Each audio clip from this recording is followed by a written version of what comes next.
আপনাদের সঙ্গে রয়েছি আমি চয়নিকার। এই মুহূর্তে যে গুরুত্বপূর্ণ খবরের দিকে নজর রাখবো তা হলো এবার ভয় ধরাচ্ছে গুলেনবারি সিনড্রোম।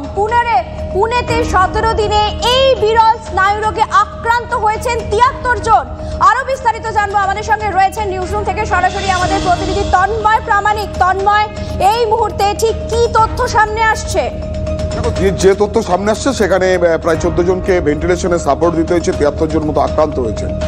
চিকিৎসকরা যেটা বলছেন, মূলত ছোট্ট ইনফেকশন থেকে এই রোগ শুরু হয়, সেটা জ্বর হতে পারে, পেট খারাপ হতে পারে, মানে যেটাকে আমরা ডায়রিয়া বলি, অর্থাৎ মূলত খাবার বা জল থেকে যখন আমরা আক্রান্ত হই সেই রোগ হয়ে গেল, আমরা সেখান থেকে ঠিক হয়ে গেলাম। তারপরেই কিন্তু এই গুলেনবেরির উপদ্রব শুরু হয়, কারণ যখন আমাদের শরীরে এই ধরনের কোনো কিছু ইনফেকশন হচ্ছে, সেই ইনফেকশন থেকে এই রোগ চলে এলে কিন্তু তারপরে এই গুলেনবেরি অর্থাৎ আমাদের বিভিন্ন স্নায়ু অবশ হয়ে যাবে, মাসল অবশ হয়ে যাবে, অর্থাৎ শরীর শিথিল হয়ে যাবে, হাত পা কাজ করবে না। সেটাই কিন্তু পুনেতে হয়েছে। প্রশ্ন হচ্ছে একই জায়গাতে এতজনের একসাথে কি করে হলো একটি অঞ্চলের মধ্যে?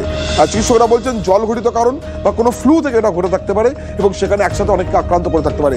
সেটার জন্যই এই মুহূর্তে চিকিৎসকদের মাথা ব্যথা, যেটা পুনেতে হয়েছে সেটাকে অন্যত্র কোথাও ছড়িয়ে পড়বে সেই ভয়টা কিন্তু থেকে যাচ্ছে। ফলে এইটা নিয়ে একটা আতঙ্ক, সেই আতঙ্ক ছড়িয়েছে।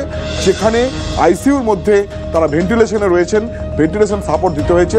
বলাচলের মৃত্যুর সঙ্গে পাঞ্জা করছেন প্রায় 14 জন এবং 73 জন আক্রান্ত। যদিও এই রোগ সেরে যাবার মতো, আমাদের রাজ্যেও 2-1 জনের ক্ষেত্রে এই রোগ দেখা গেছে, কিন্তু পুনের জিনিসটা আতঙ্ক ছড়িয়েছে এই কারণে একই জায়গাতে একসঙ্গে এতজন মানুষ তারা ভর্তি রয়েছেন, চিকিৎসাধীন রয়েছেন, একসঙ্গে এতজন মানুষ ভেন্টিলেশনে সাপোর্ট দিতে হয়েছে, সেটাই সবচেয়ে এই মুহূর্তে চিন্তার। তন্ময়, তুমি আমাদের সঙ্গে থাকো। বিশিষ্ট চিকিৎসক ডক্টর সৌম্য গায়েন এই মুহূর্তে আমাদের সঙ্গে রয়েছেন। একটু জানার চেষ্টা করব যে এই রোগ কতটা বিরল, এই রোগ হলে কি কি উপসর্গ দেখা দেয়। প্রথমেই ডক্টর গায়েন আপনার থেকে জানতে চাইবো যে এই রোগ আদৌ কি ফ্যাটাল বা এই রোগের লক্ষণ কি কি হয়? গুলেনবেরি সিনড্রোম হচ্ছে একটা বিরল স্নায়ু রোগ। খুব কম ক্ষেত্রে এই রোগ কিন্তু ফ্যাটাল হতে পারে, এই রোগের মৃত্যু পর্যন্ত হতে পারে। এই রোগের সিমটমস গুলো হচ্ছে, প্রথমে একটা লো ব্যাক পেন হয়, একটা পিঠে পেশিতে ব্যথা, অল্প একটু ব্যথা, যেগুলো কিন্তু আমাদের অনেকেরই হয়ে থাকে। ঠান্ডা লাগলে বা অন্য কোনো কারণে যদি মাসেল পুল হয় তাহলে হয়ে থাকে। কিন্তু গুলেনবেরি সিনড্রোমের ক্ষেত্রে এই পিঠে ব্যথাটা পরপরই আসে, হাত পা অসাড় হয়ে যাওয়ার মতো একটা সিমটমস আর কি। এই হাত পায়ে জোর কমে যাওয়া, হাত পা অসাড় হয়ে যাওয়া, হাতের পেশি, পায়ের মাংসপেশি গুলোতে বিভিন্ন ভাবে জোর কমে যাওয়া, এটা কিন্তু গুলেনবেরি সিনড্রোমের একটা বড় সিমটম। এবং তারপরে অন্যরকম সিমটমস আসতে থাকে বা আসতে পারে, যেটা হচ্ছে এই গুলেনবেরি সিনড্রোমে শ্বাসকষ্ট পর্যন্ত হতে পারে। এই শ্বাসকষ্টের জন্য আইসিইউতে ভর্তি করে তাকে ভেন্টিলেটরে রাখতে হতে পারে।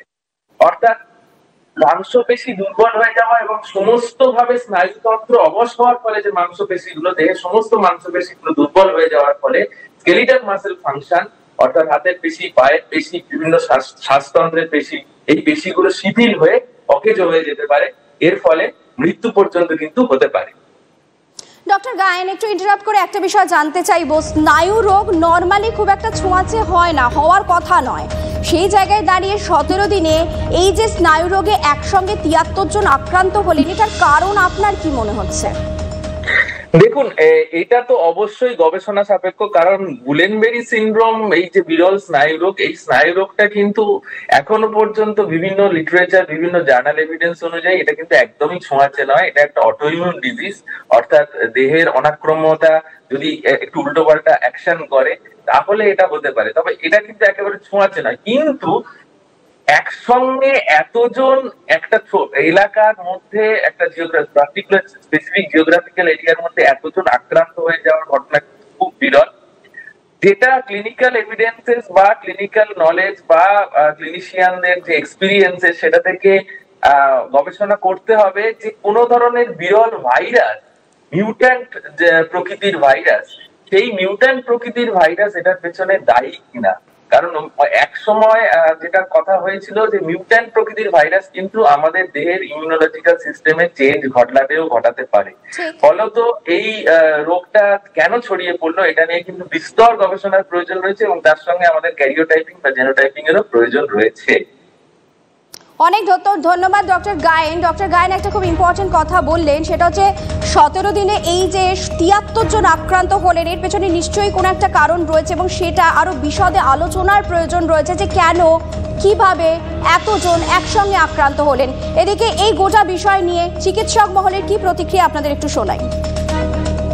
সাধারণত একটা ইনফেকশনের পর, বিশেষ করে একটা পেটের ইনফেকশন, আরও স্পেসিফিক বললে ক্যাম্পাইলোব্যাক্টার জেজুনি, তার দিয়ে যদি একটা কোনো ডায়রিয়া বা কিছু হয়, অথবা কখনো কখনো একটা ফ্লু লাইক ইলনেস, বিশেষ করে ইনফ্লুয়েঞ্জা, তারপরে কিছুদিন বাদে এটাকে লড়াই করতে করতে শরীর একটা সময় বুঝতে পারে না যে শরীরের নিজস্ব অঙ্গ প্রত্যঙ্গগুলোকে কীভাবে আমি প্রোটেকশন দেবো বা দেবো না।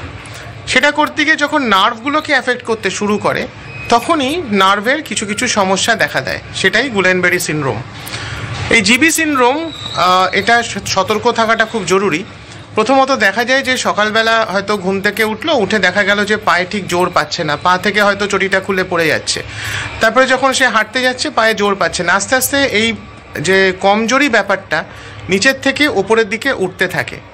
এই পাওয়ার বা মাসল টোন এগুলো আস্তে আস্তে কমতে থাকে।